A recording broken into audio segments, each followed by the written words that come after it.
Okay na po. Ganda.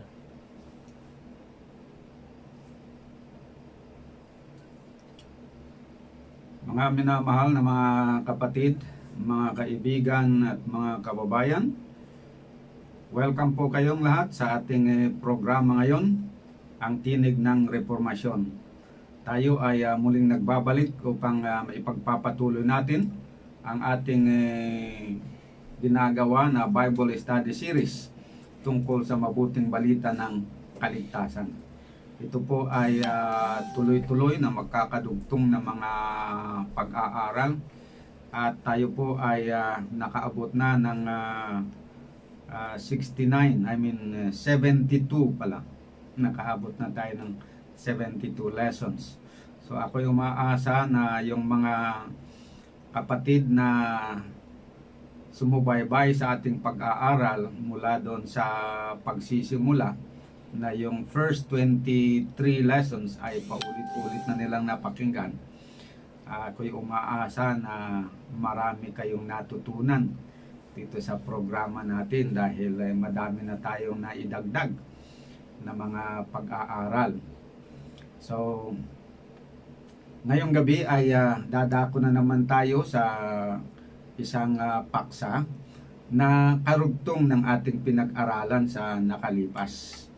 Ito ay ipagpapatuloy natin ang pagtalakay sa paksa ng paglaya sa mga karumal-dumal na gawa ng mga hentil na tinalakay natin kagabi. Subalit bago po tayo magpatuloy, ay tayo muna po ay manalangin. Dakilang Diyos sa kaitaasan po ng mga langit, sa gabing ito kami ay lumalapit sa inyo upang pasalamatan kayo sa pagkakataon na ibinigay nyo sa amin upang kami ay makapag-aral ng inyong banal na mga salita. Buksan po ang pangunawa ng bawat isa na nakikinig ngayon sa aming programa, sa radyo at sa Facebook na naka-live. Nawa po ay buksan ang kanilang pangunawa at lubos na maintindihan ang inyong mga salita na aming pag-aaralan. Pagpatawad mo nawa ang kasalanan ng bawat isa sa amin at tanggapin itong aming munting pakikiusap, papuri at pasalamat sa inyo sa pangalan ng aming Panginoong Jesus. Amen. So tuloy po tayo sa ating pagtalakay sa ating paksa ngayong gabi. Tutuloy nga po natin ang pag-aaral sa paksa ng paglaya sa mga karumal-dumal na gawa ng mga hentil. Okay.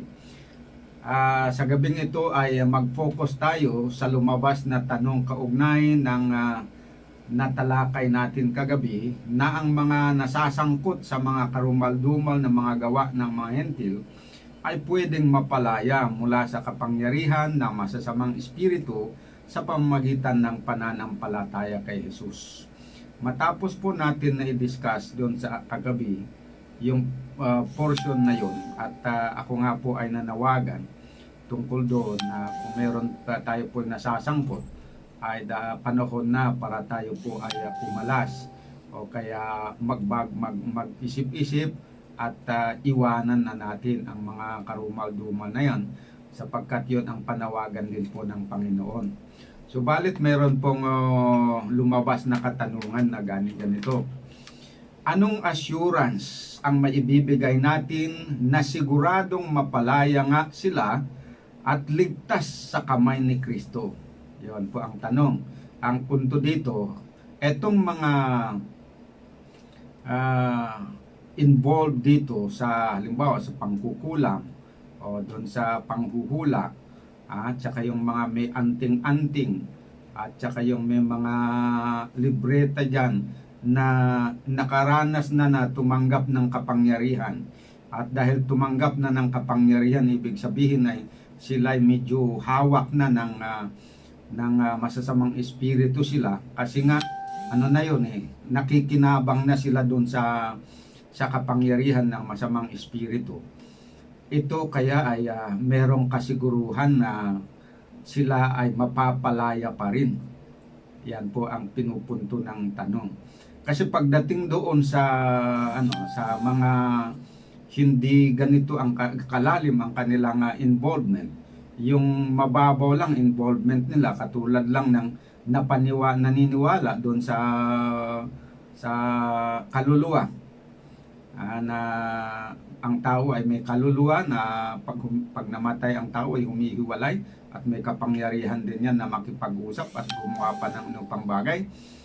At sila ay kumukonsulta nga o sumasangguni doon sa mga nakikipag-usap ng mga kaluluwa ng mga patay, o kaya nagpapabasa ng kanilang kamay para basahin itong mga nagbabasa daw ng palad, at saka iba pa ng mga fortune tellers, at saka nakikipag-participate sa mga ceremony bilang beneficiaries, pero hindi sila yung actual na gumagawa na tumanggap ng kapangyarihan. Sabi, maaring sila madali lang makalaya. Subalit, paano kaya itong mga actual na nakakagawa? Kumbaga, parang nakaugat na sila doon. May pag-asa pa rin kaya na sila ay mapalaya pa rin? At kung sakaling sila ay aalis doon, ay may kasiguruhan ba na sila ay talagang ligtas sa kamay ng ating Panginoon, o kaya delikado pa rin sila, nahahabulin at yung banta ng kaaway na sila ay na parusa ang ibibigay ay hindi pa rin sila ligtas. Yon po ang layunin ng katanungan na gusto na magkaroon ng tinatawag na kasiguruhan kung ligtas ba sila kung sakali na meron merong kakalas, ay hindi pa ba siya mapapahamak. Kung lilipat sa kamay ni Kristo, ay safe ba talaga sila? Yon po ang hinihingi. Kung meron bang maibibigay tayo na assurance na magiging ligtas po sila sa kamay ni Panginoong Hesukristo. Ayan.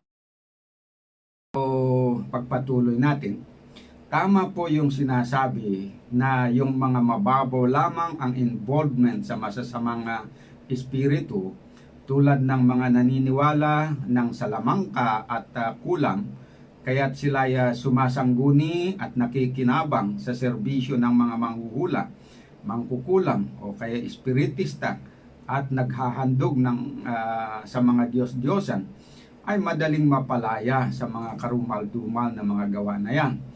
At yung meron nga tayo nabanggit kahapon na mga halimbawa, tulad ng ating binasa dito sa Acts chapter 13 verse 6 to 12, na may isang tao na ang posisyon niya ay proconsul,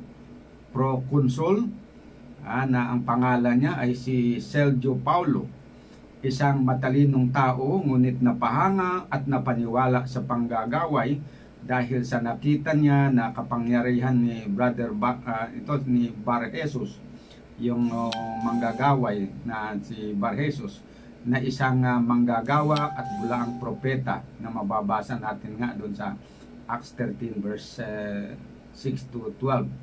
So, itong si Sergio Paulo ay pinatawag sina Bernabe at Saulo dahil gusto niyang mapakinabangan o mapakinggan ang salita ng Diyos na ipinangangaral nila. Subalit siya ay hinahadlangan ni Bar Jesus at sinisikap niyang i-impluensyahan ang proconsul na ito upang hindi manampalataya sa Ebanghelyo. Ngunit nang siya pagsamantalang ginawang bulag ni Pablo, ay nagawa ni Sergio Paulo ang sumampalataya sa mga aral ng Panginoon na ipinangaral ni na Pablo at Bernabe sa kanya. Naging madali ang paglaya ng proconsul na ito dahil hindi naman naging malalim ang kanyang naging ugnayan sa kapangyarihan ng panggagaway. Kumbaga hindi siya yung actual na involved na pinagkalooban ng kapangyarihan.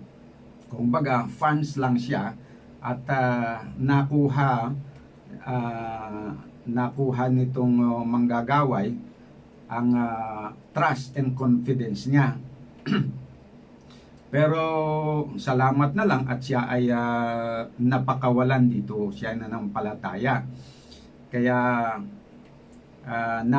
siya ay kumbaga naligtas doon sa karumal-dumal na gawain na yon. Subalit tungkol naman dito kay Elimas, itong si Bar-Jesus, na siya yung actual na involved talaga sa kapangyarihan ng masasamang espiritu. Wala tayong mabasa na record na siya ay nagbago at naligtas. Maliban lang dito na talagang si Sergio Paulo ay nanampalataya at naligtas. So, yun ang basehan ng iba na baka naman pwede na maligtas itong kagaya ni Sergio na hindi gaanong involved doon sa power ng evil spirit. Pero itong nakaugat na, nakatikim na talaga ng nakahawak na ng kapangyarihan, baka naman sila yung wala ng pag-asa. Ayan. Kaya yun na nga yung tinatanong kanina ng tanong na pwede pa rin ba sila? Nakagaya din nitong mga hindi gaanong involved, yung magaan lang yung involvement na madaling mapalaya, maligtas. Ito kayang nakaugat na ay pwede pa rin ba? Ayan. So, mag-side pa ako ng isa, yung pinag-aralan natin kanina na yun nga medyo mababaw yung involvement nila, mas madali, siyempre, mas madali ang pagkalas nila. Hindi gaanong mahirapan. Ito ay ang halimbawa yung yung nandoon sa sa lungsod ng Samaria. Doon po sa lungsod ng Samaria, maraming mga tao doon ang napahanga at napaniwala kay Simon. Ito namang si Simon, isang salamangkero o manggagaway, na nabanggit ang kasaysayan niya dito sa Acts chapter 8 verse 9 to 11.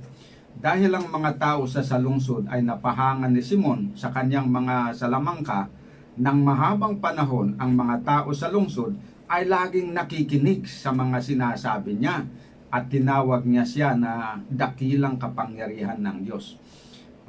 Normal lang yun sa community na kapag medyo tinitingala na dahil maraming mga kababalaghan din na napapakita niya na mabibilib talaga sila kasi meron siyang supernatural power. Kaya pag siya nagsalita, parang pinaniniwalaan agad ng mga tao at sinusunod yung kanyang payo. Wala silang ibang choice dahil wala naman mas magandang balita na kanilang napakinggan. So parang napipilitan sila doon na sumusunod. Subalit kahit matagal na silang naniniwala sa salamangkero, ay nagawa pa rin nilang magsisampalataya ng ebanghelyo na ipinangaral nitong si Felipe, yung evangelist naman na Kristiyano. At pumunta siya doon, ipinangaral ang tungkol sa ebanghelyo, tungkol kay Kristo, at mabuting bagay dahil marami ang naniwala at sila po ay nabautismuhan, kaya napalaya sila doon sa karumal-dumal na mga gawa yon ng salamangka. Okay. At nang dumating nga itong si Pedro at saka si Juan na galing ng Jerusalem, etong mga tao na ito na hindi pa tumanggap ng banal na espiritu, idinalangin ng dalawang apostol ito sila na nawa ay pagkalooban ng Diyos ng Espiritu Santo. At nangyari nga na natupad yon na sila po ay pinagkalooban ng banal na espiritu. Ngayon, pero hindi lang sila na ganun na medyo mababaw ang kanilang involvement dito sa karumal-dumal na gawa ng salamangka o panggagaway. Subalit dito sa kasaysayan nito ay sinasabi na maging si Simon na actual na involved talaga dito sa pagsasalamangka at isa na gumagawa ng mga kapangyarihan ng milagro sa gamit ang kapangyarihan ng masamang espiritu. Siya mismo ay nanampalataya din. At dahil siya nanampalataya din, nabinyagan din siya, so kumalas na siya doon. Bigyan nalibre na siya, naging malaya na siya doon sa karumal-dumal na practices na yun dahil na-convert na nga siya. Kaya lang, yun na nga ang tinatanong kasi yung kahapon, ito lang yung nabanggit ko. So, lumalabas na ano kaya, sapat kaya yun na patunay na pati itong mga hardcore na mga involved sa lamangka at pangkukulang ay pwede kaya silang mapalaya sa pamagitan ng kapangyarihan ng Diyos at ligtas ba kaya sila doon na walang mangyayari sa kanila. Ayan. Kaya alang-alang doon sa mga nag-aalangan at gustong makakuha pa ng mas matibay na kasiguruhan na talagang ang isang matagal nang gumagamit ng kapangyarihan ni Satanas ay pwede pang mapalaya sa kapangyarihan na ito.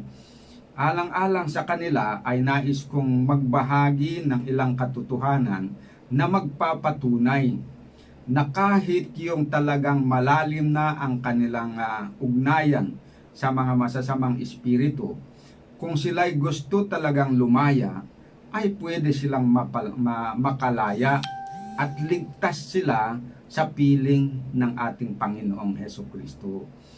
Kung sila'y tunay na sumampalataya, isuko nila ang kanilang sarili, kahit gaano sila katagal doon, pwede pa rin silang makalaya sa sa grips o sa panghahawak ng kaaway sa kanila, at pwede silang lilipat kay Kristo, at once na nandun sila sa kamay at pangangalaga ni Kristo, sila ay ligtas.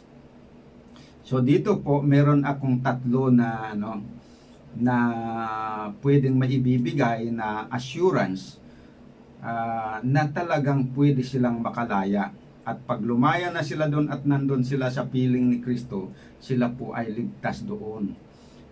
Anumang banta ang kaaway ay hindi na po maisasakot pa. So, unang mai-offer ko ay ang katotohanan na si Satanas at ang kanyang mga anghel ay nilalang ni Panginoong Hesukristo. Ibig sabihin na si Jesus bilang manlalalang ay mas makapangyarihan kaysa kay Satanas at sa kanyang mga anghel na nilalang lamang. So, ang punto dito, si Kristo ay manlalalang. Yung kalaban niya, bali yung masasamang espiritu na sinasabi natin, si Satanas at ang kanyang mga anghel, ay nilalang lamang. So, natin itong manlalalang, at saka yung siyempre, sino ang mas makapangyarihan dito? Yung nilalang lamang o yung manlalalang? Siyempre, yung manlalalang. Yun po yung pinakapunto dito. At kapag nandito ka sa protection ng manlalalang, at ikaw ay protektado niya, etong nilalang lamang, wala siyang sapat na kapangyarihan para agawin ka o kaya hamakin ka. Dahil yung protector mo, mas malakas dun kaysa yung kaaway. So yun po yung punto na nais kong ipalabas dito. Na ito yung katotohanan na pwede nating panghawakan para sabihin na kahit na matagal na tayo dyan sa mga karumal-dumal na gawain na yan, kung gusto natin, pwede pa rin tayo makalaya sa kapangyarihan ng Diyos. At kapag nandun na tayo sa kanyang kamay, ligtas tayo. Yan. Ang patunay na si Kristo ay manlalalang, ito po, John 1 verse 1 to 4. Nang pasimula, 1 to 3 pala, at saka 14. Nang pasimula, siya ang verbo, at ang verbo ay sumasa Diyos, at ang verbo ay Diyos. Ito rin ng pasimula ay sumasa Diyos. At lahat ng mga bagay ay ginawa sa pamamagitan niya. At alinman sa lahat ng ginawa ay hindi ginawa kung wala siya. Verse 14, at nagkatawang tao ang verbo at tumahan sa gitna natin. At nakita natin ang kanyang kaluwalhatian gaya ng sabugtong ng Ama na puspos ng biyaya at katotohanan. So malinaw po dito na sabi na yung verbo, siya yung nagkatawang tao, at yun nga yung tinawag sa pangalan na Jesus. Ibig sabihin, si Jesus yung tinutukoy dito sa verse 1 to 3 na verbo. Na nang pasimulay, nandyan siya, at itong verbo na ito ay sumasa Diyos, at siya, ang verbo ay Diyos. Ang lahat ng mga bagay ay ginawa sa pamamagitan niya, o pamamagitan ni Jesus. At alinman sa lahat ng ginawa ay hindi ginawa kung wala siya, kung wala si Jesus na siya yung verbo. Ayan. So, yun po yung unang patunay natin na si Kristo ay manlalalang. Okay. Pero siyempre, nung araw, nung una, hindi naman Kristo o Jesus ang kanyang pangalan. Ang tawag dito, verbo. Ayan. So, isa pa, Colossians 1 verse 15 to 18. Binabasa ko ito alang-alang doon sa mga mangyari siguro na apektuhan doon sa mga aral ng iba na sinasabing si Kristo ay hindi daw Diyos. So, dinadagdag ko itong mga patunay para ma-confirm yung sa aming sinasabi natin na si Kristo ay manlalalang. Ayan. Para maipakita natin na dahil siya ay manlalalang at makapangyarihan sa lahat na Diyos, ay hindi kayang talunin ni Satanas. At kung tayo nasa kanyang kamay, ay talagang ligtas tayo. Yan po yung pinakapunto dito. So basahin ko po uli ditong isang patunay, Colossians 1 verse 15 to 18. Siya ang wangis ng Diyos na hindi nakikita, ang panganay na pinakahigit sa buong nilikha. Ito ay sapagkat sa pamamagitan niya, nilalang ang lahat ng mga bagay na nasa langit at mga bagay na nasa lupa. Mga bagay na nakikita o hindi nakikita. Ito man ay mga luklukan o mga paghahari o mga pamunuan o mga pamamahala.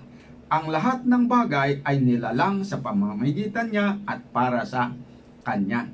At siya ay nauna sa lahat ng bagay at sa pamamagitan niya ay nanatiling buo ang lahat ng mga bagay. At siya ang ulo ng katawan, ang iglesia.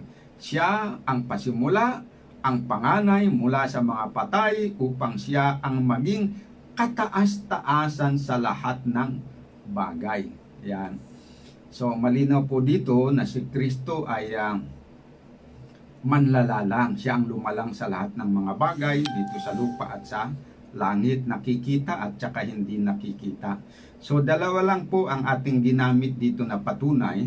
John chapter 1 verse 1 to 3 and 14, Colossians 1 verse 15 to 18. Hindi na kailangan nating dagdagan dahil ang patakaran sa Biblia, dalawa o tatlo na saksi, sapat na yon para maitatag ang isang katotohanan. So sapat na po itong dalawa na magpapatunay na si Kristo nga ay manlalalang.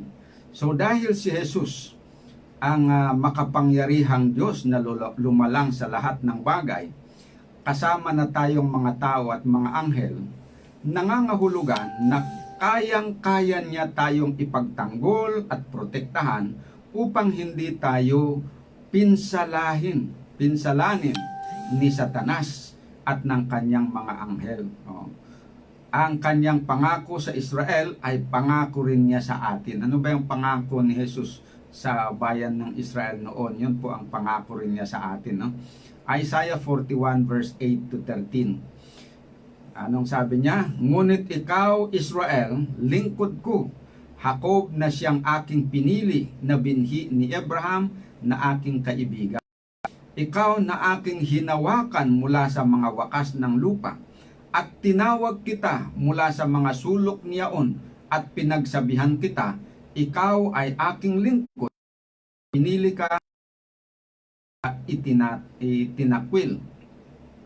Huwag kang matakot sapagkat ako'y sumasa iyo. Huwag kang manglupaypay sapagkat ako'y iyong Diyos.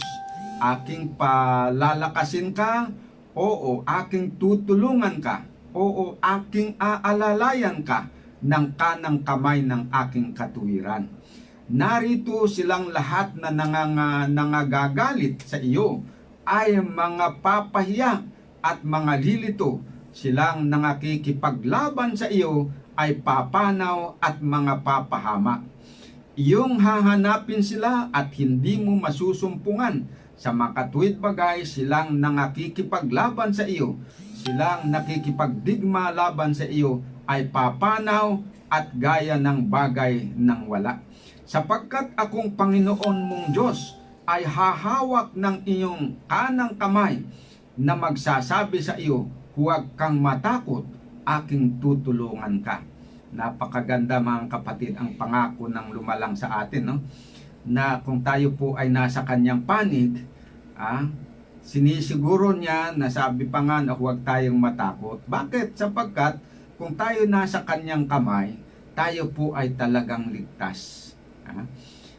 Sabi niya dito ay sapagkat ako'y sumasa inyo, kaya huwag kayong manglupaypay sapagkat ako'y iyong Diyos.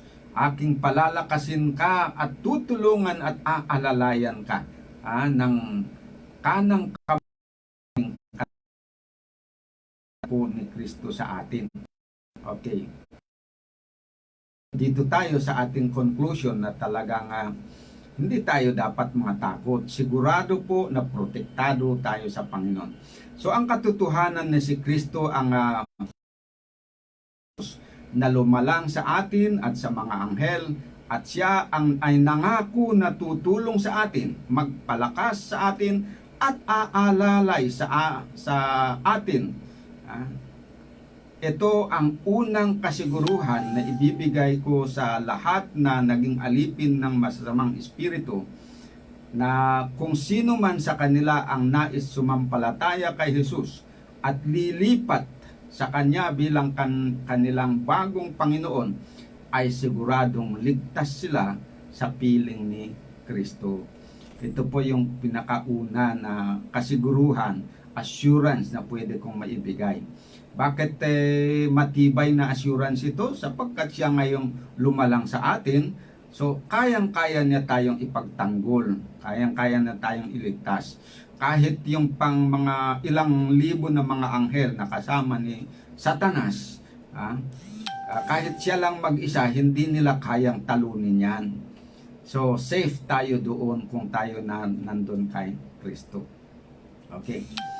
Ang ikalawa na assurance na ibibigay ko ay ang katotohanan na si Satanas at ang kanyang mga anghel ay tinalo na ni Jesus at ng kanyang mga anghel sa kanilang unang paglalaban na naganap sa langit. Okay. Sa Revelation 12 verse 7 to 9, mababasa natin ang ganito. At nagkaroon ng pagbabaka sa langit, si Miguel at ang kanyang mga anghel ay nakipagbaka sa dragon, at ang dragon at ang kanyang mga anghel ay nakipagbaka. At hindi sila nanganalo, ni nasumpungan pa man ang kanilang dako sa langit. At inihagis ang malaking dragon, ang matandang ahas, ang tinatawag na Diablo at Satanas, ang dumadaya sa buong sanglibutan. Siya'y inihagis sa lupa at ang kanyang mga anghel ay inihagis na kasama siya. So ang tinutukoy dito sa verse 7 na dragon na nakipagbaka kay Miguel sa langit ay si Satanas, na tinawag din na Diablo ayon sa verse 9. So identified yan na malinaw, na yung dragon tumutukoy kay Satanas. Si Miguel naman na kinalaban ni Satanas sa langit ay si Panginoong Hesukristo. Mangyari, hindi siya tinawag na Hesukristo noon. Kasi yung pangalan na Hesukristo ay ibinigay lang sa kanya nung siya pumunta dito sa lupa at nagkatawang tao. Saka lang siya binigyan yung pangalan na Jesus. Ayon doon sa Matthew chapter 1 verse 21. Tatawagin mo siya, yung bata, sa pangalan na Jesus sapagkat ililigtas niya ang kanyang bayan. So, doon po ang simula kung bakit siya ay tinawag na Jesus nung siya naipanganak dito bilang isang batang lalaki. Yun namang Kristo, ang ibig sabihin nun is the Anointed One o Messiah. At ito naman ay binigay sa kanya, pangalan niya, pagkatapos na siya ay nabinyagan o nabautismuhan. Sapagkat doon sa kanyang baptism, ay bumaba ang banal na espiritu sa kanya. Ayun.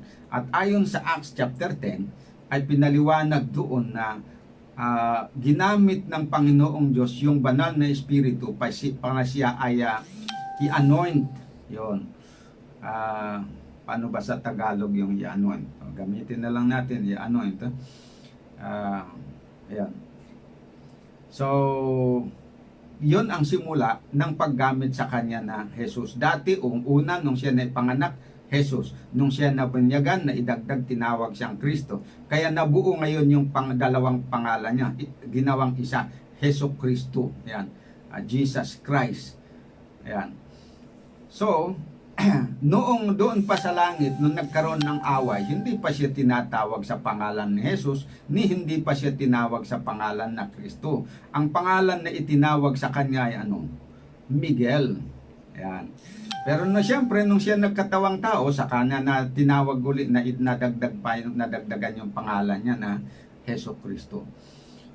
Tulad din sa akin, at actually yung pangalan ko nito na Peter, hindi naman ito yung original na pangalan ko na inibigay nung sa ako'y naipanganak.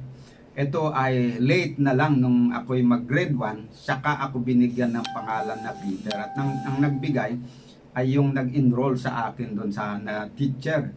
Ayun, hindi niya nagustuhan yung aking native name, pinangalanan ako ng isang English name na Peter. Ayan. So, ganun din kay Kristo na saka lang siya tinawag na Jesus Christ nung siya ay nandito sa lupa. Pero nung nandun sa langit, tinawag siya na Miguel. At makikita natin na si Kristo nga yung tinutukoy na Miguel. Kasi doon sa doon sa Jude chapter 1 verse 9 ay sinasabi na itong si Miguel, siya pala yung tinatawag na archangel. Nang ibig sabihin ng archangel ay pangulo o pinuno ng mga anghel. Yan. So, yun yung isang identifying mark ni Miguel. Siya yung pinuno ng mga anghel o archangel. At sa 1 Thessalonians 4 verse 16 ay sinabi naman doon na pagdating ni Kristo sa pangalawa, pagdating niya, ay maririnig daw yung tinig ng archangel. Okay. Hindi naman binigay yung pangalan kung anong pangalan ng archangel. Basta maririnig ang tinig ng archangel at yung tinig na yon ang bubuhay doon sa mga nangamatay kay Kristo o yung mga Kristiyanong patay. Ayan. Ano daw ang magbubuhay sa kanila? Yung tinig ng archangel. Pero kung pupunta tayo doon sa John chapter 5 verse 28 to 29, sinasabi naman doon na yung tinig na magbubuhay doon sa mga namatay na mga Kristiyano at hindi Kristiyano ay ang tinig ni Kristo. Okay. So, ayon sa John 5:28-29, ang tinig na magbubuhay doon sa mga patay ay tinig ni Kristo. Dito naman sa 1 Thessalonians 4 verse 16, ang tinig na magbubuhay sa mga namatay kay Kristo ay yung tinig ng archangel. Therefore, yung archangel at saka si Jesus, iisa lang yun, iisang persona. Yan. Kaya ganun natin paraan kung paano natin nabuo yung idea na yung palang archangel na kinalaban ni Satanas doon sa langit ay walang iba kundi si Kristo. Meaning to say, nung naglaban sila doon, natalo si Satanas. Patunay na mas malakas si Kristo kaysa si Satanas. Kaya't kung si Satanas at ang kanyang mga anghel ay tinalo ni Jesus at ng kanyang mga anghel sa kanilang paglalaban sa langit, ibig sabihin na sa kanilang labanan dito sa lupa ay na kinasasangkutan natin ayon sa Ephesians 6 verse 11 to 14, ay siguradong mananalo na naman si Jesus dahil ang kanyang kapangyarihan ay hindi kailanman nababawasan. Ayan. So, naglaban na sila noon, ay talo si Satanas, maglalaban sila dito, siguradong talo din si Satanas. Bakit? Kasi kung yung lakas ni Jesus noon ay hindi nakayanan ni Lucifer, yung lakas na hindi naman nagbabago hanggang ngayon, eh di syempre, hindi pa rin niya matatalo hanggang ngayon. Bakit sabi natin na hindi nababawasan? Hindi naman katulad kasi yan ng tao na pag tumanda na, yung lakas niya noong siya kabataan pa ay mababawasan. Kaya kung nanalo man siya nung kabataan niya, matatalo siya sa pag medyo tumanda na. Pero hindi ganon kay Jesus eh. Yung kanyang lakas, steady yan. Ayon sa Hebrews chapter 13 verse 8, si Jesus Christ is the same yesterday and today and forever. Yan. Hindi po yan nagbabago. Okay.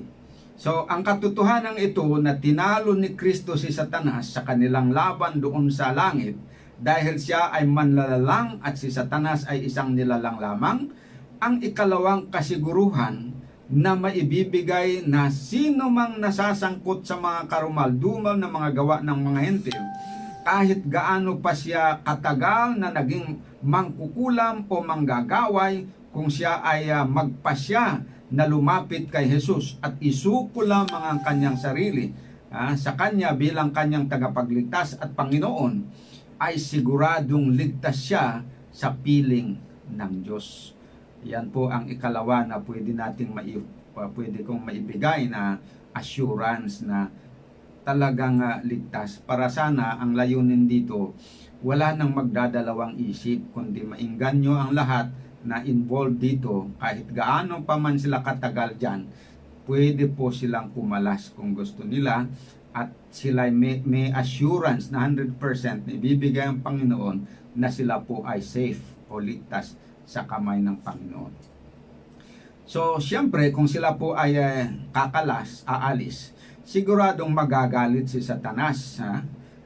Kapag ang kanyang alipin na matagal nang naglilingkod sa kanya ay aalis sa kanyang kapamahalan o pamamahala at lilipat sa kapamahalaan ni Jesus.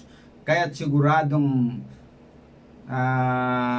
tatangkain niyang aagawin pabalik ang sino man na umalis sa kanya. Subalit hindi po siya papayagan ni Jesus na makapang-agaw sa mga anak ng Diyos. Bakit po mga kapatid? Sabi ni Jesus sa Matthew chapter 12 verse 29, hindi mapapasok ang bahay ng isang taong malakas kung hindi muna siya gagapusin. Kung nagapos na siya, saka pa lamang maluluoban ang kanyang bahay. So, ganun. Imagine niyo yung senaryo, yung pinaliwanag ng Kristo. Halimbawa, narito ang isang bahay. May mga pag-aari siya doon sa loob. Siya bilang may-ari, laging dyan na nakabantay. Ngayon, kung meron mang sino man ang magtangka na luluoban o kukunin yung mga ari-arian ng may-ari sa bahay doon sa loob, habang nandyan yung bantay na may-ari, hindi nila kayang maagaw yung anumang nandun sa loob. Maliban lamang daw kung gagapusin nila itong malakas na may-ari, saka lang nila pwedeng looban. Pero ang pwede naman na makagapos sa kanya ay yung mas malakas sa kanya. Siyempre, kasi kung mas mahina, alangan na kaya niyang gapusin yung mas malakas sa kanya. Siya ngayon na mas mahina, siya ang pwedeng gapusin ng mas malakas. Okay. So, gamitin natin yan na analogy na binigyan ni Jesus Christ. Okay, halimbawa, yung bahay, nandun tayo sa loob. Tapos na tayong umalis doon kay Satanas, nagpasaklulo tayo kay Kristo, pumasok tayo sa kanyang bahay, tinanggap naman niya tayo, at siya ngayon ang nagbabantay. Ngayon, kahit hahabulin pa tayo, pupunta si Lucifer doon, si Satanas, at tatangkahin niyang tayo ay kanyang aagawin doon sa loob o ikikidnap. Hindi niya magagawa kung hindi niya gagapusin si Kristo na bantay. Kung kaya niyang gapusin, yun lang ang possibility na makuha niya tayo. Pero kung hindi niya kayang gapusin, hindi niya tayo makukuha. Ngayon, napag-alaman natin na si Kristo ay bilang manlalalang mas malakas kaysa kay Satanas na nilalang. So, ibig sabihin, si Satanas hindi niya kayang gapusin si Kristo. So, kung hindi niya kayang gapusin, hindi niya kaya tayong agawin. Basta nanatili lang tayo doon sa loob, hindi niya tayo kayang agawin. So, ibig sabihin, safe na safe po tayo doon. Yan yung assurance na pangalawa na nais kong ipakita sa inyo. Natalo na nga siya doon. Dito, siguradong pag mag-aaway sila, matatalo pa rin siya. So, ibig sabihin na sino mang papasok at manatili sa bahay ni Jesus ay hindi pwedeng maagaw ng sino man maliban na gagapusin nila siya na nangakong magbabantay at magtatanggol sa kanila. Ang tanong, kaya ba ni Satanas na gapusin si Jesus upang makuha niya ang mga nasa loob ng kanyang bahay? Hindi po, dahil mas malakas si Jesus kaysa kay Satanas. Kaya't safe ang lahat ng mga taong hihingi ng saklolo kay Jesus at sisilong sa kanyang bahay. So yon po ang pangalawang assurance na may o-offer ko sa mga kapatid. Kung meron man dyan na mga naging mangkukulam, nagiging may mga agimat dyan, naging manggagaway, naging manghuhula, at nakahawak na ng binigyan na ng masamang espiritu ng kapangyarihan at matagal na nilang ginagamit yan. Kahit pa na gaano sila katagal, kung sila po ay magpasya na aalis, tutulungan po sila ng Panginoon na sila po ay makalaya. At kapag nalipat na sila sa kamay ni Kristo, ay safe na po sila. Ayan po mga kapatid. Okay, ang ikatlo na assurance na pwede kong maibigay ay ang katotohanan na ang lahat ng tao ay binili ng Diyos sa pamamagitan ng mahal na dugo ni Jesus. Kaya tayong lahat ng mga tao ay pagmamay-ari na ng Diyos. Si Satanas ay wala ng legal na karapatan na angkinin at alipinin ang sino man sa atin. Yan po ang totoo mga kapatid. Kaya patunayan po natin, basahin ko sa inyo yung patunay na tayo po ay binili nga ni Kristo upang maging pag-aari ng Diyos. Unang talata ay ang Galatians 3 verse 13 and 14. Sabi dito, tinubos tayo ni Kristo mula sa sumpa ng kautusan nang siya ay isinumpa para sa atin, sapagkat nasusulat, isinumpa ang bawat binibitay sa punong kahoy. Ginawa ito ni Kristo upang ang mga pagpapalang ipinangako ng Diyos kay Abraham ay makamtan din ng mga hentil sa pamamagitan ni Kristo Jesus, at sa pamamagitan ng pananalig ay matanggap natin ang espiritong ipinangako ng Diyos. Okay, so malinaw po ang sabi dito na tinubos tayo ni Kristo. Okay. Pangalawa na teksto, Colossians 1 verse 12 to 14. Lagi kayong magpapasalamat sa Ama sapagkat minarapat niyang makabahagi kayo sa mga pangako ng Diyos para sa mga hinirang na nasa liwanag. Iniligtas niya tayo sa kapangyarihan ng kadiliman at inilipat sa kaharian ng kanyang minamahal na anak. Okay, nakuha niyo po. Iniligtas daw tayo sa kapangyarihan ng kadiliman at inilipat sa kaharian ng kanyang minamahal na anak. Sa pamamagitan niya ay napalaya tayo. Sa makatuwid ay pinatawad ang ating mga kasalanan sa pamamagitan ng kanyang dugo. Ayan. So tayo po ay iniligtas na. Okay? tinubos at inalis na tayo doon sa kapangyarihan ng kadiliman, inilipat tayo sa kaharian ng kanyang minamahal na anak. Pangatlong talata ay ang 1 Corinthians 6 verse 19 and 20. Hindi ba ninyo alam na ang iyong katawan ay banal na dako ng Panginoon na Espiritu? Dako ng banal na Espiritu na nasa inyo. Ang inyong katawan ay mula sa Diyos at kayo ay hindi sa inyong sarili. Ito ay sapagkat binili kayo sa halaga. Luwalhatiin nga ninyo ang Diyos sa inyong katawan at Espiritu. Ang inyong katawan at Espiritu ay sa Diyos. Ayan. Bakit sinabi dito ang ating katawan at Espiritu ay sa Diyos? Ang dahilan ay sapagkat binili tayo ng Diyos ng isang halaga. Ano yung halaga na yon na ginamit niya na pangbili sa atin? Ayon sa 1 Peter 1 verse 17 to 20, ito po ay ang mahal na dugo ni Jesus. Sabi dito, walang kinikilingan ng Diyos. Hinahatulan niya ang mga tao ayon sa mga ginawa nila. At dahil tinawag ninyo siyang Ama, mamuhay kayong may takot sa Kanya habang kayo'y nasa mundong ito. Alam ninyo kung ano ang ipinangtubos sa inyo na sa walang kabuluhang pamumuhay na inyong minana sa inyong mga magulang. Tinubos kayo hindi sa pamamagitan ng mga bagay na nasisira tulad ng ginto at pilak, kundi sa pamamagitan ng mahalagang dugo ni Kristo. Siya ay tulad ng korderong walang dungis at kapintasan. So napakalinaw, no? Tayo po ay tinubos ng Diyos, binili, at ang gamit na pinambili ay ang dugo ni Jesus. At dahil sa tayo binili, sabi ng Biblia, na tayo na ay pag-aari ng Diyos. Ang ating katawan at espiritu ay pag-aari na ng Diyos. Ibig sabihin, hindi tayo na ang nagmamay-ari sa ating sarili. Hindi rin si Satanas ang nagmamay-ari sa atin. At dahil hindi si Satanas ang nagmamay-ari sa atin, wala na siyang karapatan na angkinin niya tayo. Therefore, kahit na matagal po tayo na naglingkod kay Satanas, sa mga masasamang espiritu, nangyari lang yon dahil doon sa ating kakulangan ng kaalaman. O kaya, naipanganak kasi tayo doon sa sitwasyon na ganyan, na akala natin ay tayo na ay kay Satanas.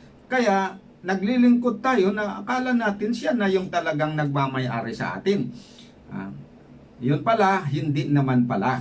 So ngayon, nalaman natin ang totoo, karapatan na natin na umalis sa kanya at lumipat doon sa nagmamay-ari sa atin. Ngayon, just in case na siya hindi papayag, wala na siyang karapatan. Wala na siyang karapatan doon. Talagang dahil wala siyang karapatan, whether he likes it or not, talagang pwede po tayong maalis. Ganon po yung reality dyan, mga minamahal. So ito ang katotohanan, ikatlong katotohanan na hindi mapapasinungalingan, na tayo ay pag-aari ng Diyos sapagkat tapos nang binili niya tayo sa pamamagitan ng mahal na dugo ni Kristo, na ayon sa Matthew 26 verse 28 ay ibinuhos para sa ikapagpapatawad ng ating mga kasalanan. Okay, subalit dahil binili niya tayo na walang paalam sa atin, na personal na pahintulot ng bawat isa sa atin. Ibig sabihin, nung binili tayo, hindi siya humingi ng pahintulot sa atin. Wala tayong personal na pagpapahintulot. Kaya kailangan na ngayon, tapos na niya tayong binili, hindi niya automatic na tayo angkinin bilang kanya. Kailangan pa rin na hilingin niya muna ang ating individual na pagsang-ayon bago niya tayo lubos na angkinin bilang kanyang pag-aari. Yan po ang reality dyan. So, pag-aari na tayo ng Diyos, pero hindi niya lubos na angkinin tayo dahil kailangan na magpaalam pa sa atin. Dahil nung ginawa niya in the first place, hindi siya nagpaalam. Kaya kailangan magpaalam na siya ngayon. Yan. Kaya dahil dito, siya po ay nananawagan sa bawat isa sa atin na kapag napakinggan natin yung magbuting balita na ito, na tayo pala ay hindi pagmamay-ari ni Satanas, kundi pagmamay-ari na ng Diyos. Siya nananawagan na tayo po ay lumapit sa Kanya upang bigyan niya tayo ng kapahingahan sa ating mga kasalanan na nagpapabigat sa atin. Kaya ito po yung ating mababasa sa Matthew chapter 11 verse 28 to 30. Sabi dito, lumapit kayo sa akin, sabi ni Jesus, kayong lahat na nahihirapan at lubhang nabibigatan sa inyong pasanin, at kayo'y bibigyan ko ng kapahingahan. Pansinin ninyo ang aking pamatok, pasanin ninyo ang aking pamatok, at matuto kayo sa akin, sapagkat ako'y maamo at mababang loob. Makakatagpo kayo sa akin ng kapahingahan, sapagkat madaling dalhin ang aking pamatok at magaan ang pasaning ibibigay ko sa inyo. So yun po ang mabuting panawagan ng ating Panginoon na lumalang sa atin at lumigtas sa atin. Na yamang tayo po ay kanyang binili, nakikiusap siya na sang-ayunan natin yung kanyang ginawa at tayo ay kusang loob na pumunta sa kanya. Hindi po niya tayo pinipilit, subalit nakikiusap siya sa atin para din sa ating kapakanan. Dahil sa talastas niya na nabibigatan tayo sa piling ni Satanas, dahil tayo ay ipinapaalipin sa kasalanan. Kaya sabi niya sa pamagitan ni Pablo, basahin natin ang Romans 12 verse 1 and 2, ganito po. Kaya nga mga kapatid, alang-alang sa habag ng Diyos, ipinapakiusap ko sa inyo na ialay ninyo ang inyong mga katawan bilang handog sa buhay, banal at kalugod-lugod sa Kanya. Ito ang inyong karapat-dapat na pagsamba. Yun palang pinakamataas na uri ng pagsamba na pwede nating ibigay sa Diyos ay hindi yung pag-aawit na isang uri din ng pagsamba yon, yung mag-awit tayo, purihin natin ang kanyang pangalan, pasalamatan siya. At saka yung pagpe-pray natin, yan ay isang uri ng pagsamba din. Pero yung pinakamataas na yon pala, na pagsamba sa Kanya, ay yung pag-alay natin ng ating buong pagkatao sa Kanya. Yon yung sinasabi dito. Ito ang inyong karapat-dapat na pagsamba. Sabi, huwag kayong makiayon sa takbo ng kapanahonang ito o sa sanglibutan. Sa halip, hayaan ninyong baguhin kayo sa pamagitan ng pagbabago ng inyong pag-iisip. Sa gayon, mapapatunayan ninyo kung alin ang mabuti, kalugod-lugod at ganap na kalooban ng Diyos. So, kung naano man tayo, napasama man tayo doon sa mga maling mga gawa, karumal-dumal na mga gawa ng mga hentil, dahil in the first place, baka naipanganak tayo na ganun. Tulad ko, naipanganak ko na hentil, naipanganak ako na walang pananampalataya, namulat ako doon sa mali na pagsamba. Namulat ako doon sa mga karumal-dumal na mga gawa, na paghahain sa mga Diyos-Diyosan, sa mga magic-magic na yon, sa mga pangkukulam. Nako, nangingilabot ang damdamin ko nung nakita ko yung napagmasdan ko ba yung mangkulam, na kababayan namin.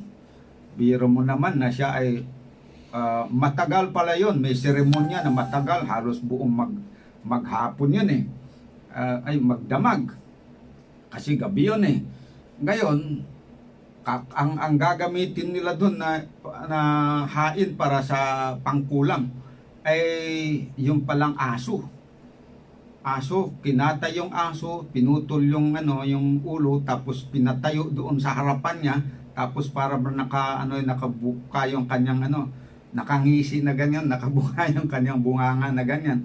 Pagkatapos umupo siya doon, tapos may nagcha-chant siya na meron siyang mga chanting na ginagawa. Kung minsan paulit-ulit at saka tapos magpahinga, meron siyang gagawin. Tapos may kasamang mga cursing na para bang sinasabi niya na inuutusan niya yung banal na, hindi banal, yung masamang espiritu na pumunta doon sa kanyang target na person para hamakin. Ayun. Yan, tapos pagpapakinggan mo yung yung sinasabi na ang pangit talagang pakinggan. Yan. So, yan po. Kung naipanganak kayo sa mga ganyan, wala tayong kamalay-malay, so parang automatic na ganyan. Pero, sabi dito, nalaman natin ang katotohanan na tayo pala ay hindi pagmamay-ari ni Satanas, kundi sa Diyos at binili tayo. Pribilehyo na natin ito, na nalaman natin ay tanggapin na natin at umalis na tayo doon sa ganun na pamumuhay na masama at lumipat na tayo sa Panginoon. Pero paglipat natin, kailangan dito yung pag-iiba ng isip. Kailangan baguhin natin yung ating pag-iisip. Kung noon ay iniisip natin na tama yun, ngayon nalalaman natin na karumal-dumal, ayun na. Isipin na natin na talagang karumal-dumal yun. Baguhin na natin yung ating pag-iisip. At tanggapin na natin yung aral na bago at magandang aral ng Panginoon. Tapos magbago yung isip natin, magbago din siyempre yung ating aksyon. Ayan. Kaya sabi dito, huwag kayong makiayon sa takbo ng sanglibutang ito. Sa alip, hayaan ninyong baguhin kayo ng pamamagitan ng pagbabago ng inyong pag-iisip. Ayan. So, ang katotohanan ito na binili tayo ng Diyos sa pamamagitan ng dugo ni Kristo at ginawang pag-aari ng Diyos, ang ikatlong maibibigay ko na kasiguruhan sa lahat ng mga nasasangkot sa mga karumal-dumal na mga gawa ng mga hentil, na kung sino man ang mananampalataya sa Ebanghelyo at lumapit kay Kristo, ay siguradong siya ay ligtas sa piling ni Kristo. Bakit? Sapagkat hindi niya papayagan na masayang ang kanyang dugo na pinambili niya sa atin, at sapagkat mahal na mahal niya tayo, kaya't hindi niya tayo pwedeng pababayaan na maagaw pa ni Satanas. At kahit tangkahin pa ni Satanas na agawin tayo at hamakin, hindi papayag si Panginoong Jesus. Yan, dahil mas malakas naman siya, hindi niya payagan si Satanas na mapinsala tayo. So, batay sa tatlong katotohanan na ito na aking ibinahagi sa inyo, mga minamahal na mga kapatid, ako po ay nakikiusap sa inyo na kung mayroon man sa inyo ang nasasangkot sa mga karumal-dumal na mga gawa ng mga hentil, tulad ng pangkukulam, panggagaway, panghuhula, pagsamba sa mga Diyos-Diyosan na gawa ng kamay ng tao, paniniwala sa paggawa ng mga magic, paniniwala at pakikipagpusap sa mga espiritu ng mga patay at iba pa, panahon na po upang tayo po ay huminto sa mga ganyang gawain at pakikipag-ugnayan sa mga masasamang espiritu. Magsisi po tayo at sumampalataya kay Kristo para sa ating kaligtasan at kaligtasan ng ating mga mahal sa buhay. Sinasabi ko po sa inyo na kaya tayong iligtas ni Panginoong Hesus. Kahit napakatagal na natin, napakatagal man ninyo, na sa akin hindi akong gaanong nagtagal dyan. Pero kung nagtagal, medyo kahit patuman sabihin, paano tumanda na kayo dyan? Pwede pa rin habang kayo ay nabubuhay, pwede pa rin kayong makaalis dyan, mga kapatid.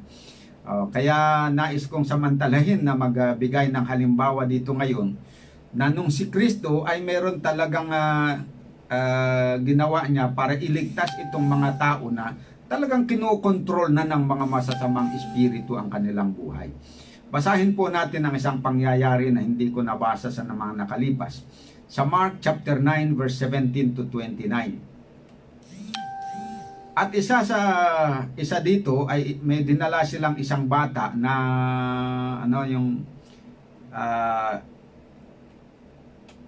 basahin natin Isa sa karamihan ay sumagot sa kanya, "Guro, dinala ko sa inyo ang aking anak na lalaki na may isang espiritong pipi. At saan man siya alihan nito ay ibinubuwal siya at nagbubula-bula ang kanyang bibig at nagngangalit ang mga ngipin at unti-unting natutuyo. At sinabi ko sa iyong mga alagad na siya ay palabasin at hindi nila magawa. At sumagot siya sa kanila at nagsabi, "O lahing walang pananampalataya, hanggang kailan makikisama ako sa inyo? Hanggang kailan titiisin ko kayo? Dalhin ninyo rito siya sa akin." At dinala nila siya sa kanya, at pagkakita niya sa kanya ay pagdakay, pinapangatal siyang lubha ng espiritu. At siya'y nalugmok sa lupa at nagpagulong-gulong na bumubula ang kanyang bibig. At tinanong niya ang kanyang ama, kailan pang panahon nangyari sa kanya ito? At sinabi niya, mula sa pagkabata. So biro nyo yan, mula pagkabata ay kontrolado na ng masamang espiritu. Hanggang sa lumaki na lang, ganun na lang. Medyo nagbibinata na. So sabihin natin, more than 10 years yun, no? Yan. At madalas na siya inihahagis sa apoy at sa tubig. Biro mo, kung inihagis sa apoy, edi nasusunog yung balat niya. Another na naman yan na kanyang paghihirapan hanggang sa gumaling. Ayan. At doon sa tubig, mabuti na lang, baka may mga laging may sumusubaybay sa kanya kasi kung wala namang kukuha sa kanya, di malulunod yun. Yan po. Kaya ang layunin daw upang siya patayin. Datapwat kung mayroon kang magagawang anumang bagay, sabi ng ama, ay maawa ka sa amin at tulungan mo kami. At sinabi sa kanya ni Jesus, kung kaya mo. Ayan, sinabi niya kay Jesus, kung kaya mo. Ang lahat ng mga bagay ay may pangyayari sa kanya na nananampalataya. Ibig sabihin, mangyayari sa taong mananampalataya. Yun naman ang hamon ni Jesus doon sa tatay na humihingi ng saklolo. Pagdakay sumigaw ang ama ng bata at sinabi, nananampalataya ako. Yan. Tulungan mo ang kakulangan ko ng pananampalataya. Nakita ninyo. Pag nababatid natin kahit kulang pa tayo ng pananampalataya, lumapit lang tayo kay Kristo. Sumigaw, makiusap sa Kanya. Ano ngayon ang naging response ni Jesus?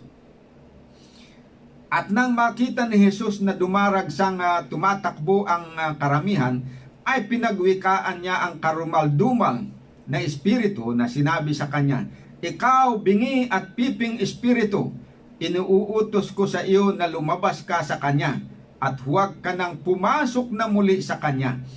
At nang makapagsisigaw at nang siya'y mapangatal na mainam, ay lumabas siya at ang batay naging anyong patay. Ano ba't marami ang nagsasabi siya'y patay?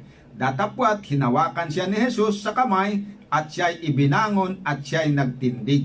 At nang pumasok siya sa bahay ay tinanong siya ng lihim ng kanyang mga aglad, paano ito na siya hindi namin napapalabas?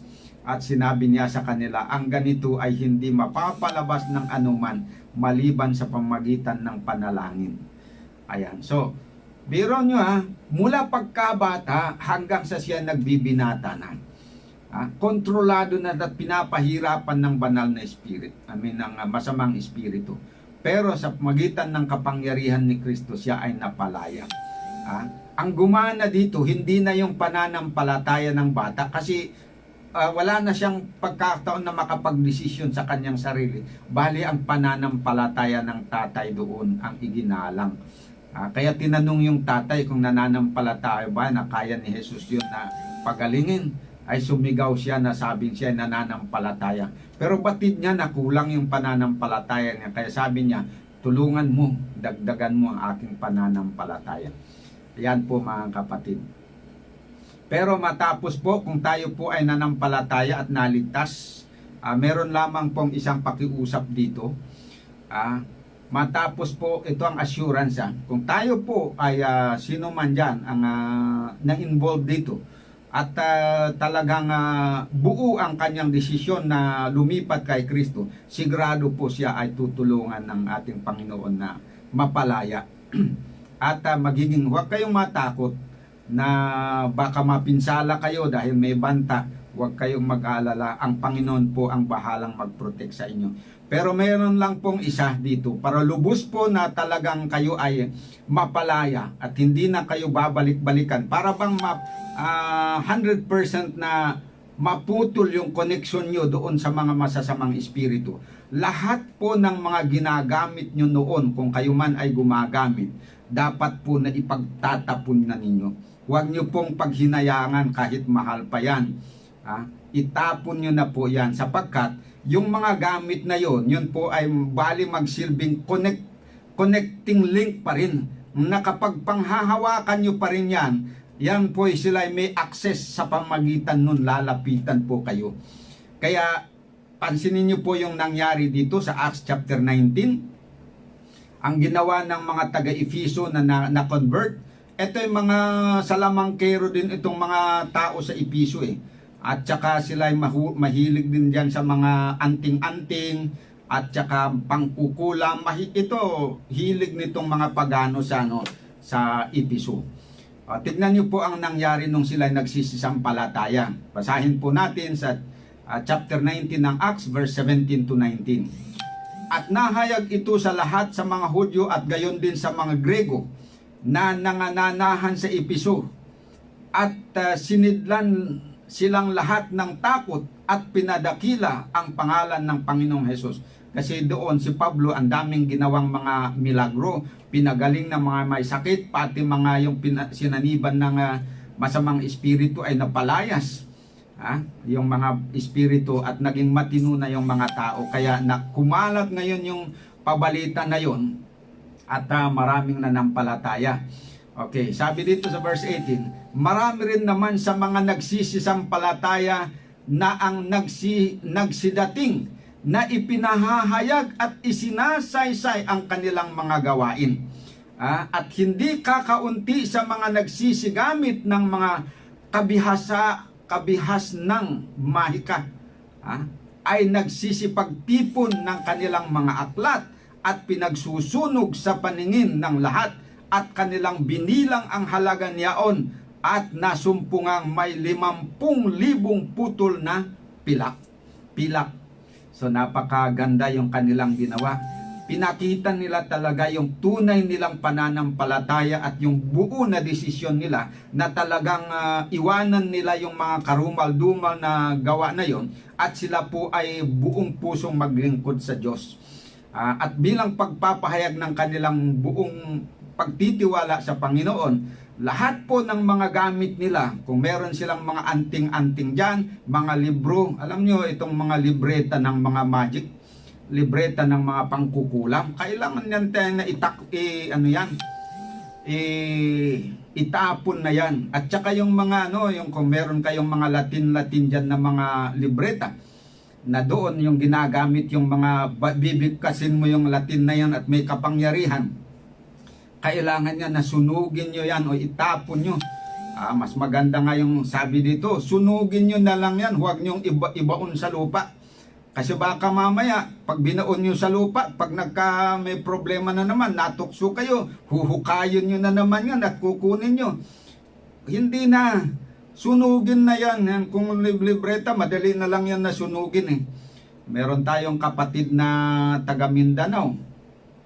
Ang karanasan niya, ang gamit naman niya yung yung nasabing langis na libreta at saka langis na pinagpala.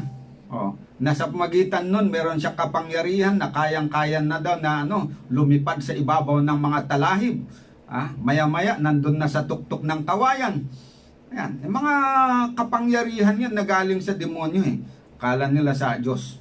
At alam nyo, nung napakinggan niya ang pabalita ng kaligtasan, siya po ay nanampalataya. Research niya ngayon yung kanyang yung kanyang binibigkas na Latin word. Kasi meron daw siyang binibigkas na kahit daw doon sa halimbawa, yung baha sa ilog, baha, kayang-kaya niyang tawirin basta bigkasin lang niya yung Latin na word na yun. Hindi niya alam, sinusubok niya noon na bigkasin pero hindi niya alam ang kahulugan. Effective naman daw, talagang kayang-kaya na kahit ang lakas-lakas ng baha, kaya niyang tatawirin. Kaya na nga na maglakad sa ibabaw ng kawayan. Yun pa kaya. Pero nung i-research niya yung kahulugan ng Latin word na yon, doon siya ngayon natakot. Kasi no natuklasan niya, dayon palang binibigkas niya, kung sa Bisaya pa daw ng pagkasabi, sabi niya doon, kanaog ka Satanas, tabangi ko. Yun pala ang ibig sabihin ng Latin. Ha? Hindi niya, wala siyang kamalay-malay nung una na yun palang yung sinisigawan niya na natutulong sa kanya ay si Satanas. Akala niya, Diyos na tunay yung kanyang sinasambit. Nung i-research niya, Satanas pala. Kanaog ka Satanas at tabangi ko. Ngayon, mula nung nalaman niya, tinapon niya talaga yon. At saka, yung kanyang libreta, tsaka yung mga langis niya, yung paraphernalia ng kanyang anting-anting, ay talagang nanalangin siya, tinanggal sa kanyang sinturon, at talagang tinapon niya doon. At pagkatapos po noon, siya po ay nabinyagan. At yan po ang paraan na siya po ay nakalaya. Kaya kung meron kayo dyan na mga libreta, mga Latin na yan, mga pangalan, anting-anting yan, kung anong anting-anting meron kayo, may anting-anting yan na parang ngipin daw ng storm o ano pa man dyan, ano bang itsura niyan, kailangan ipagtatapon na yun. Dahil kung hindi nyo itatapon yan, pwede nyong gamitin, pero yan din ang magpapahamak sa inyo, at yon ang magsasara ng pintuan ng langit para hindi kayo makapasok kung hindi kayo malibre dyan sa karumal-dumal niyan na mga gawa, mga kapatid. At saka yung mga libro-libro niyan, ipagtatapon niya ng Book of Magic na yan. Yan po ang aking pakiusap sa inyo, upang sa ganon ay totoong maranasan ninyo yung pagiging malaya dito sa mga karumal-dumal na gawa ng mga hentil, na ang may pakanan yan ay walang iba kundi si Satanas at ang kanyang masamang mga anghel. Sana po ay nagiging malinaw po ang mensahe sa inyo, at ako'y umaasa na papakinggan ninyo alang-alang sa inyong kaligtasan at sa kaligtasan ng inyong mga mahal sa buhay. Dahil hindi lang kayo ang mapapahamak, pati po ang inyong mga mahal sa buhay na susunod sa inyong yapak, sila din po ay mapapahamak na kasama ninyo. Tayo po ay manalangin, mga kapatid. Dakilang Diyos sa kitaasan ng mga langit, ako po ay nagagalak sa pagkakataon na kami po ay nakapag-aral ngayong gabi, at naging malinaw sa amin na meron kaming totoong kasiguruhan na kung kami po ay sumampalataya sa inyo, ay maliligtas kami, mapapalaya kami sa kapangyarihan ng karumal-dumal na mga gawain at sa kapangyarihan ng masamang espiritu, at maging ligtas kami sa inyong piling.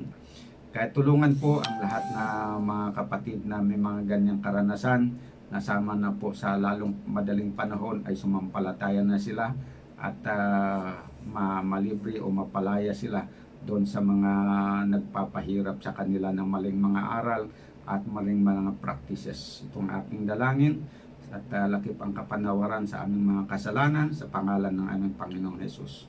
Amen. Dito po nagtatapos, mga minamahal na mga kapatid, ang ating programa ngayong gabi. Salamat sa inyong pakikinig. Good night po sa lahat. Tulungan po kayo ng Panginoon. Amen.